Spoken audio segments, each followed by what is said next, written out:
You're listening to the British Baseball Podcast.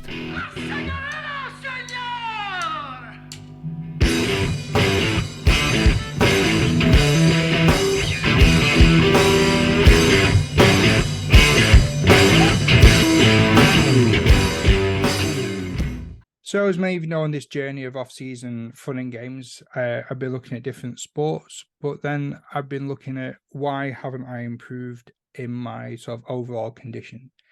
I know that muscle weighs more than fat, but I'm not muscly and I'm still just 17 stone. I've just weighed in that. So I've been looking at different ways to change my lifestyle. So I've been introducing meditation back into my day. I've completely cut out caffeine now, so no more tea and coffee, which was really difficult, especially the first few days where I've had the most intense headaches, like you wouldn't believe. So I decided to cut out decaf and just go caffeine free, no alcohol, which, to be honest with you, the coffee is harder than not having drinks, and cutting out fizzy drinks, trying to introduce more regular exercise. So instead of doing these weekly new sports I've been trying, which I've been involved in once a week, just trying to get out and do some more walking. I've even had the idea of getting a raised desk so I can move about a bit more, try and improve my posture and that sort of thing. So standing desk I need to get. But also I have bad eating habits. So I've been trying to look at different ways to try and get all this under control, try and get a plan and idea. And I've invited along for today, I've got Alan Dean, who you'll all know Dino as the head of strength and conditioning coordinator at Great Britain National Baseball. And he's also the director of performance at Smart Performance. Dino, thanks for joining us on today's little bit. You okay? I'm good, Matt. Thanks for having me on. It's a real pleasure to be part of this crew that you've been gathering up over the last few years. So really appreciate it and look forward to it. Yeah, well, you're going to get your own full-length feature episodes soon, so we can talk war stories and all the fun and games. But today we're just going to be looking at a bit of, you've been kind of to give some advice on nutrition and conditioning in the off season, because we all know that once baseball season's finished, or if you're watching this not as a baseball player, when your athletic season is finished or whatever it is you're playing, we need to look after ourselves a bit better. And we are recording this on the 1st of December, so you know what's around the corner very soon. Could be a lot of turkey and or strudels and visits to Christmas markets and overpriced hot dogs. So, Dino, what sort of advice and tips can you give us in the off season? I think one of the first things I consider that it's worth people think about is just go and do something you enjoy.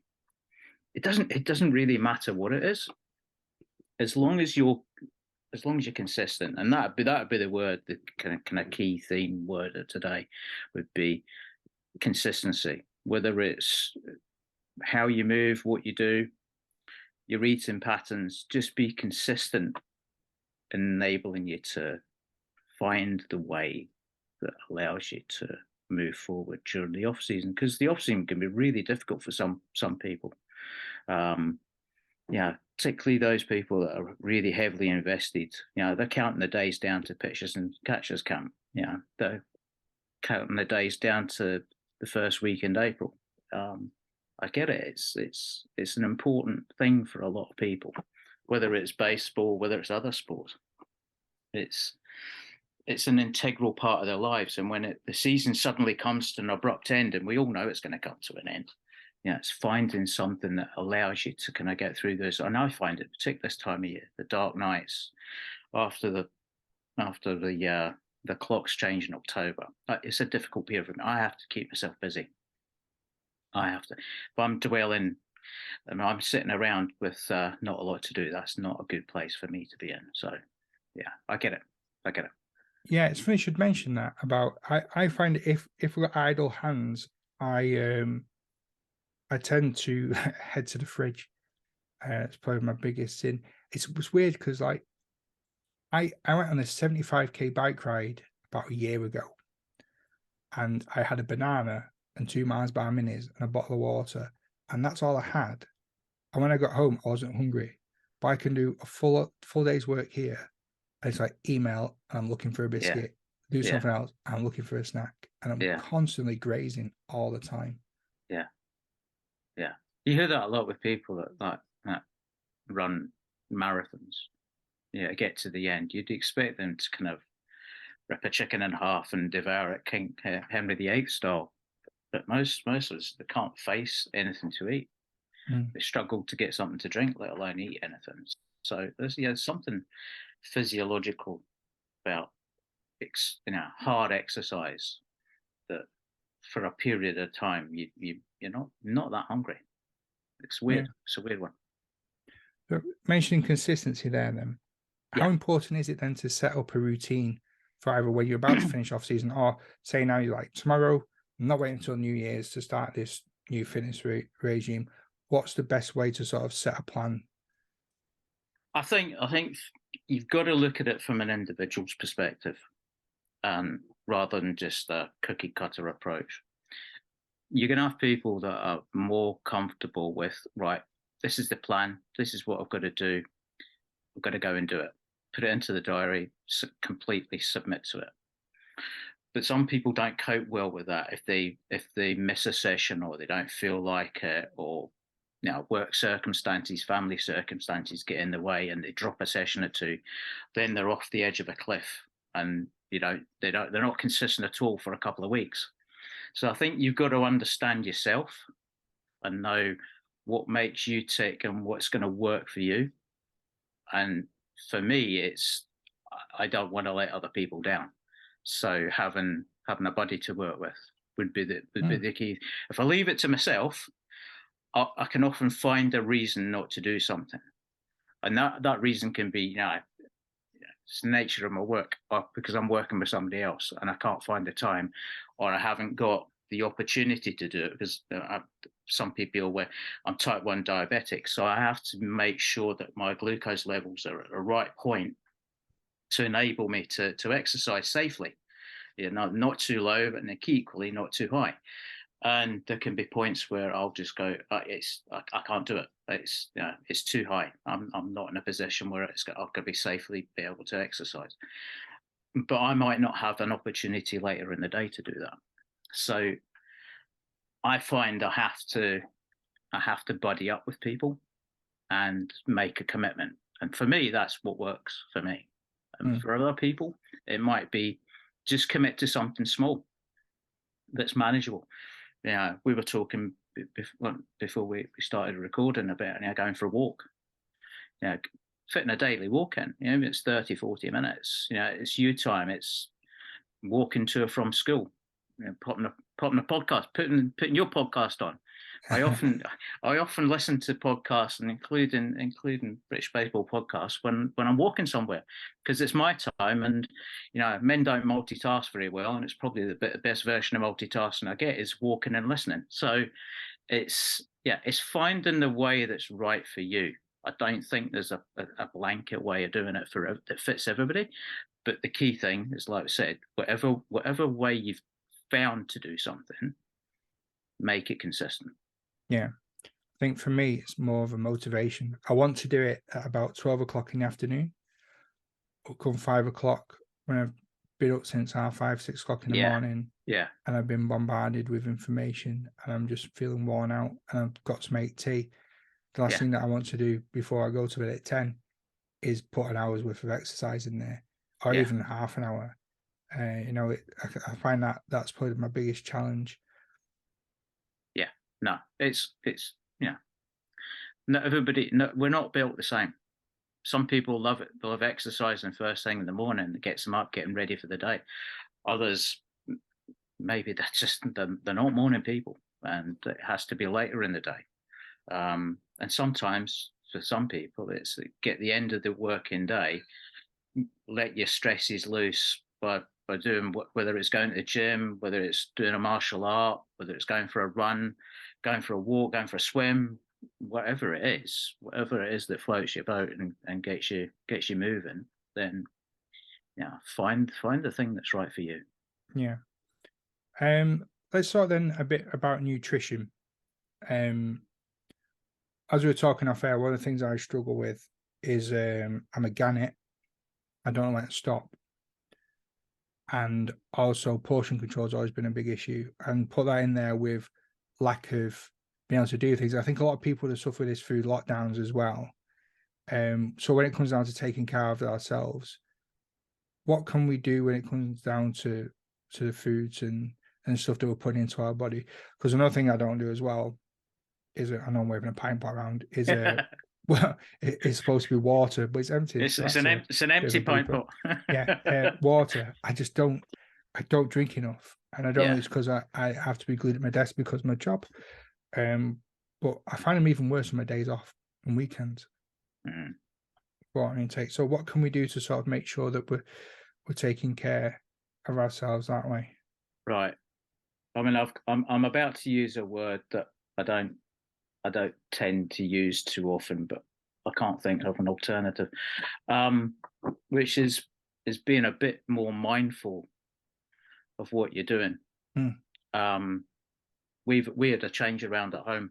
I'm sitting at the dining table, and we decided a few months ago, we don't get the opportunity to sit and have food together that often, especially during the season. We're traveling all over the place. But my youngest son plays for London Legends, so we've got a fair bit of traveling to do from where we are, and just sitting down and having a meal together rather than the tray on the lap, watching the telly, shoveling it in, not realizing how quickly you're eating or what you're eating is that's important, And even tonight, I mean, I was starving tonight, but my sugars were high, which is a bad combination for me. So I was piling through my plate, and my wife said, "But speed I was eating at," and yeah, I think you just be mindful of the point at the time of what you're actually doing. So you take your time with your food, and you mentioned again off air, we were talking about losing your sense of taste, and you getting that understanding of the texture of what a biscuit feels like. Yeah. When you've got no sense of smell or taste, the only thing you've got is texture, and that's a new experience because it was very different for you. I think that's the same with food. We kind of take texture, and we don't fully understand what we're doing when we're eating, and we're not using all of our senses because we're all pushed for time. And I think that's really important. We're pushed for time. We try to eat quickly because we know we've got to eat, but we don't take the time to enjoy it. And because of the travels I've been fortunate, I've been able to do, you get to other countries, and typically Italy, Spain, and people food is a thing to enjoy and a thing to take time for, and particularly if Italian lunches, I mean, going for hours. But it's important because it's what they're creating in that time. It's not just enjoying the food; it's the relationships and the companionship and the discussions that you have. So I think we've taken food out sometimes from the context of what it's there for, and not made enough use of it. I think, timing's a big part of it. Enjoy it, and then savor what you're doing, and take your time during the meal, so that your body's physiology allows you to then realize, actually, I'm full up. I actually don't need to eat anymore. Because if you're just shoveling it in, you don't allow your digestive system to use the hormones that it's got in place to let your brain know that actually you've had enough. You don't need anymore. Yeah, that's interesting. Like I was saying before, we hit record. I'm really bad for this. I just plow through my food without savoring it or being mindful in eating. Yeah. And I'm worried that my little boy's going to copy my habits because he sits next to me at the table. And that's the last thing I want him to is pick all this from me. But I listen to people when they're talking. This is more so after the head injury. Like, I tend not to socialize with people anymore, which is why one of the things about the podcast is forcing me to interact and talk to people to try and help me in social situations.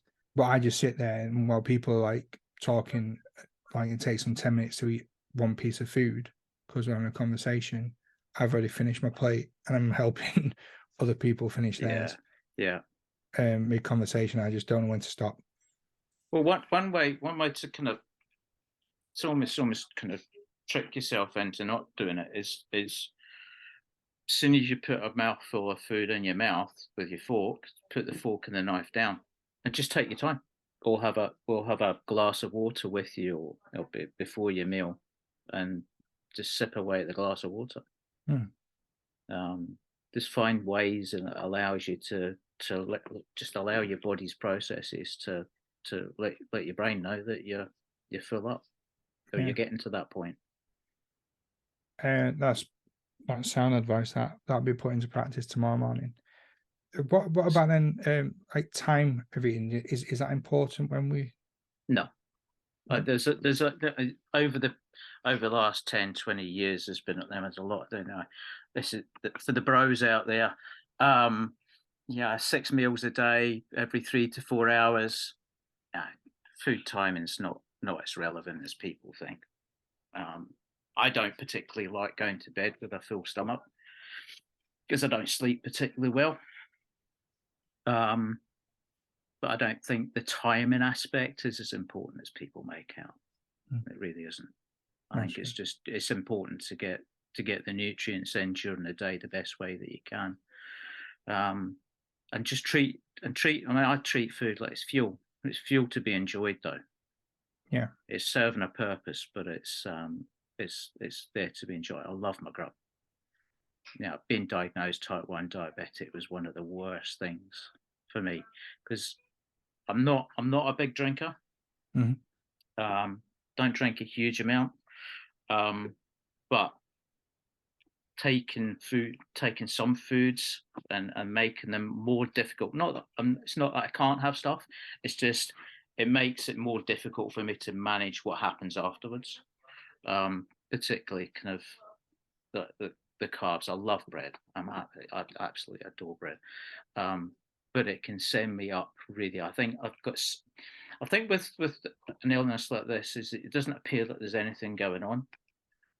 Sometimes when people talk to me, they wonder whether there's anything going on in my head, let alone anything else. But I think with eating things like bread, it shoots my glucose levels way up really, really quickly, and it can make me feel like utter crap. But I enjoy simple foods, and sometimes the mental aspect of I can't really have that. Sometimes it gets to me, and it can bring me down for a little bit. But then I just have to think back. Well, I'm fortunate. I'm in a position where I can do that. I can make that choice. Some people are just not in that position. I'm very fortunate that I live in a society where my healthcare needs are covered. So a couple of slaps to the face, and I'm background and back in the right mind of thinking. But it can be difficult. But come back to the original question there. Timing I don't think is as important as people make out. You eat when you feel it's appropriate for you. Do you think it's a good idea to use stuff like MyFitnessPal and that sort of thing, or have you got better or more convenient ways to help people with portion size and portion control? Like with Christmas around the corner, there's going to be overindulgence. I mean, yeah, I'm not going to lie to you, leftovers is not a word that's usually mentioned in our house. Yeah, well, yeah. So like I could do MyFitnessPal for about 3 or 4 days before I get bored of scanning stuff in. Yeah. Especially with like stuff like pasta and rice and potatoes and like the carbs and stuff. Yeah. You got any tips or advice on is that like the best way to go, or do you think there's a better way to do things? That answer is there a better way? I think for some people it's a way that helps them keep on point and keep them consistent. For some people, but it's only consistent on point if you're actually recording everything that you're doing. And, I certainly don't want to be at Christmas time looking at a bowl of pasta or whatever and okay, I'm not going to have it just yet because I need to get my scales out and weigh out how much I'm actually going to have so I can record it on my phone. I think like all these things, that there's a continuum of it's good or bad, and maybe somewhere in the middle. you're at a point in your life where you need to use it, Hmm. it can be beneficial to understand what certain foods contain, and yeah, how many calories, more importantly, what kind of protein, carbs, and fat breakdown is, that type of thing. I think that's where it can be useful, but it's only as good as the information that's in there. I think one of the problems with things like MyFitnessPal is that an awful lot of the info in there is actually not very accurate.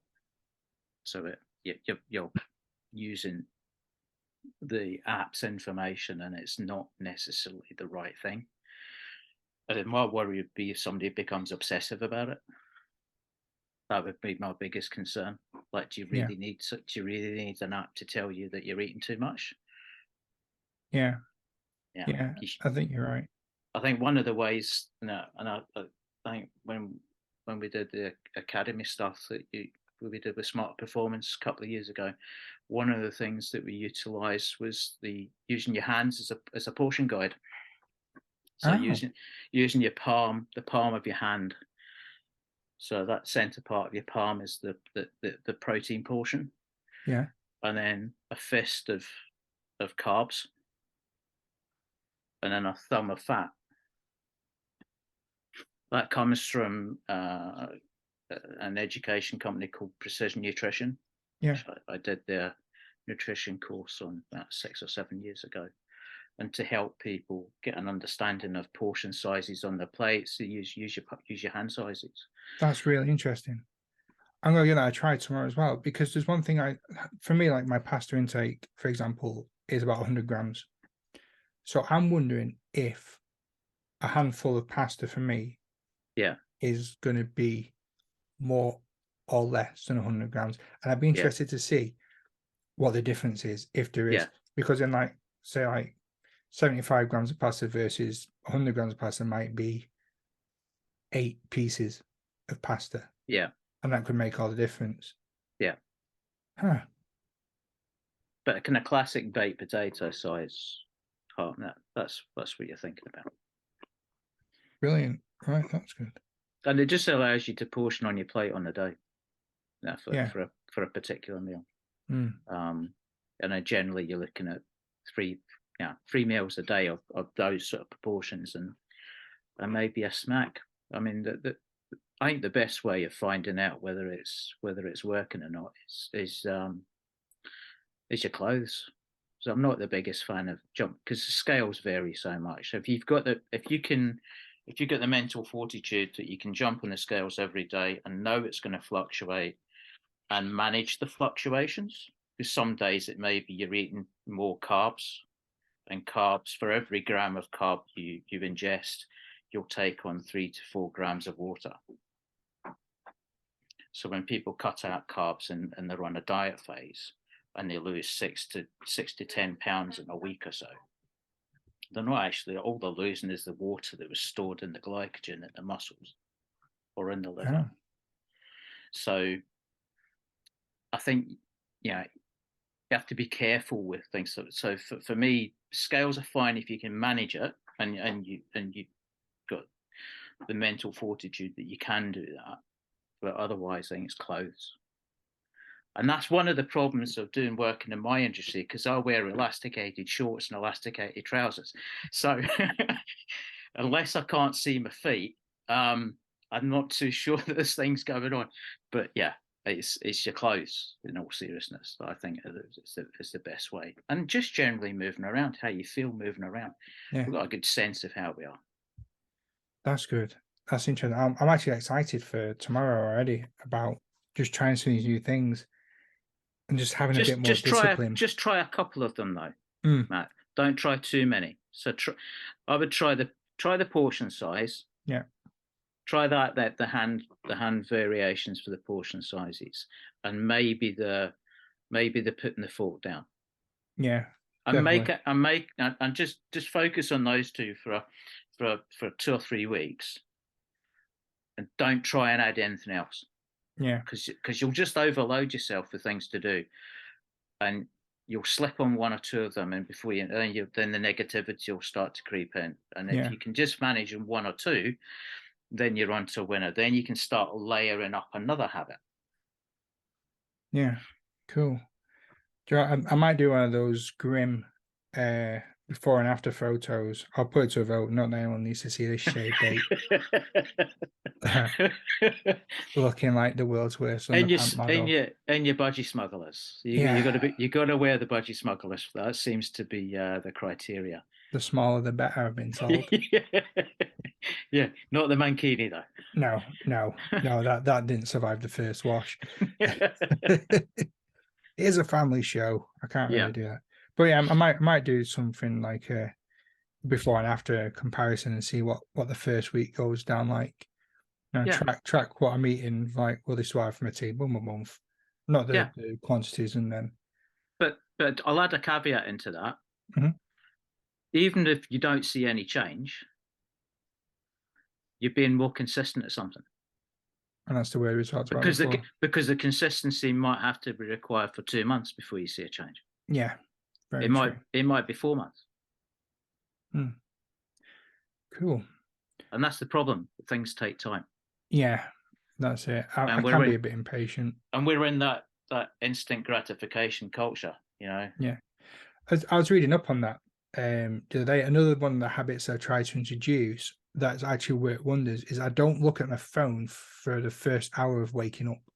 Yeah. And it's something to do with, is it dopamine levels in your brain? Yeah, your dopamine levels. It just gives you a chance to get back to where you were. And I find if I don't look at my phone for in that first hour and I don't think about it, it can be like 2.5 hours before I've done anything. And I don't feel like this is controlling me anymore. I feel like I'm doing stuff instead of always being checking up on things. Like if it wasn't for the podcast, I wouldn't have social media at all. It's become like a necessary evil. I'm looking at my phone, actually tells me how many times I've unlocked it. And I know on certain days when I've been good in the morning, I can only have like 60 unlocks a day on a working day compared to 102 to 80 odd. Yeah. I don't even know what I'm doing on it. Yeah. Don't tell you. Yeah. Saps time and energy. Exactly. So that's another thing that I've been trying to. But don't try and put too much on yourself, mate. No. But just having enough that you can layer it up over the course of a period of time. Yeah. Too much of it. Well, when I stopped drinking coffee and alcohol, my body sort of went into shock. Didn't know what it was doing. It was so weird. And it was. When I was involved in a different job doing a lot of analytical work, there was 3 of us working in a team, and we'd be going through, like, we're supposed to start 9 till 5, but because of the drain on resources we're doing, we're getting in at like 7 in the morning. And between 7 o'clock and 10 o'clock, 11 o'clock, we're going through 10 cups of coffee. Yeah.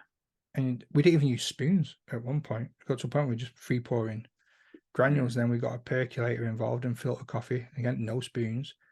I was driving home once and I was shaking. And I felt grim. My skin felt horrible. There's weird taste in my mouth. I don't remember driving home. And I got in the shower to try and get this icky feeling. I just threw up coffee. It was just like brown sludge. And I was like, done. I'm not doing it again. Sleep is rubbish as well, I would have thought. Awful. I mean, my sleep's not the best now because I've got a small child. Like I said, I'll go to bed at 10. By the time I'm settled, I don't know what time it is. I'm up between 5:30, 6:30 in the morning. Then full day of work with broken sleep. It's probably why I got twitchy eyes. Yeah.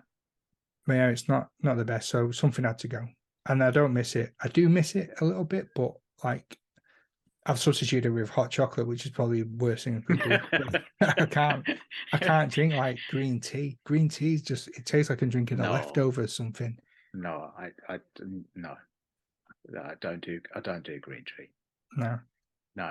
Unless I'm in a Japanese restaurant, then the green tea that's all the leaves and stuff, I'm all in. Yeah, that's totally different experience though, isn't it?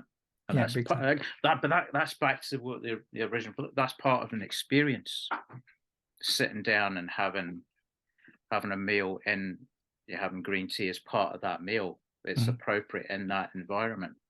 Yeah, and come back to kind of sitting down and eating food and having it as part of a process rather than opening the bin and ramming it in. Yeah, true. Yeah, but sleep's the most important thing, mate. I mean, that's For me, that's the foundation of everything. If you've got poor sleep, it doesn't matter how much you're doing the rest of the stuff. The sleep's the key to it. I was And really that, hoping you wouldn't say that. yeah, I'm afraid it is. Damn it. It's a key to all of it, and I try my best to try and get as much sleep in as I possibly can. Because I know at some point I'm going to wake up. We were talking about tinnitus earlier, and we both suffer from it, Yeah. and it can be debilitating if I don't get more than kind of 6-7 hours sleep. Ideally, if I can get 8, I'm functioning really well the next day. If it's less than 6, and my glucose levels are not right, then it's probably going to not be the best, most optimal of days. Yeah. So yeah, I feel that especially with young children, it's really hard. So again, if there's anybody listening that is trying to do things and wondering why they're not managing to get done what they want to get done, and you've got young kids, you just have to accept, okay, well, let me do the best I can do and be as consistent at a level that's working, and it'll change and things, as your kids get older and things evolve, and it'll be different. I'm not going to say it's better. It'll be different because the families and children bring different challenges at different stages of their lives. This has been brilliant, by the way. Thank you so much for this. No, right. You've worked with some of the top athletes in British baseball and through sports. What are some of the habits or things that they do that mere mortals like us can incorporate into our day? Go back to my original point. They're consistent. West is one of Drew's relentless and fearless. I've worked with a lot of athletes who are in individual sports. Yeah. They're very focused, consistent, focused, determined, all part and process of trying to achieve long-term goals. Lovely. Thank you. Well, I can't think of a better way to end the episode than that. Other than, I'm guessing you'd fire up the Smart Performance Academy again for 2022? Yeah. We're hopefully looking to have something in place to start in January. We're probably going to be mixing up a little bit this year. And we'll have some stuff out hopefully towards the end of December. So if anybody's interested, keep their eye out for that. It's been great fun over the last couple of years, particularly with the creation with the women's team. And then going away, we've had quite a few ladies come through our academy. We've been part of those teams, and it's been great fun working with them. I've got a couple of them coming down to Horsham at the weekend, so we're going to do a gym session Saturday afternoon. And it's a good fun experience. We hope that everybody who's been part of it, I know you've been part of it, Matt, I have. Get a lot out of it, and take away things that you can use for years to come. It's not just about the kind of 12-20 week period that we've been working in the past few years. It's been awesome.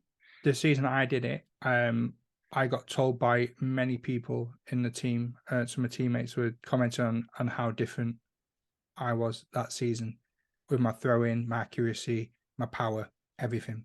Can you quickly tell people what they can expect from the program? They might listen to it thinking this sounds like a great Christmas present for somebody, or they might be baseball mad and want to get involved in it. What sort of things are involved in the high? Yeah, we've in the previous versions of it, we've focused on some key parts, strength and conditioning, so athlete development, irrespective of what age you are. We can all work and develop on how we want to play the game. The throw-in program, which is a massive part of it, that Will Denton puts together for us, and we work through. And in the last couple of years, we've had Liam Carroll involved with hitting work, and Rory Chandler this year has had a stellar season. Rory worked his backside off the last couple of years and really went after it last winter with following his shoulder surgery, and he had a stellar season for the back this year. So yeah, it's a structured program but also in previous years we've had webinars, we've had guest interviews, we've had all sorts of different takes, looking at things more in depth, defensive plays. We've had special webinar sessions where Will's going through some pitching aspects, where Liam's going through some defensive and hitting aspects, and I've chipped in with a few things to do with strength conditioning. So yeah, overall, it's a great package. And if MD is interested, then yeah, reach out. Thank you. I'll make sure I'll post the links to it in there. It is a fantastic program. I can say that as a graduate from the academy myself. Thank you. It doesn't matter what age you are. Like when I was on it, young athletes, people my age, people older than me, and I'm in my 40s now. Everyone benefiting, everyone contributing. It was so good. And it's community. Good. It creates a nice community, and people get to know each other. It does. Right, Dino, thanks very much for your time. Thanks, Matt. Appreciate it. Take it easy, mate. Take care, bud. Thank you.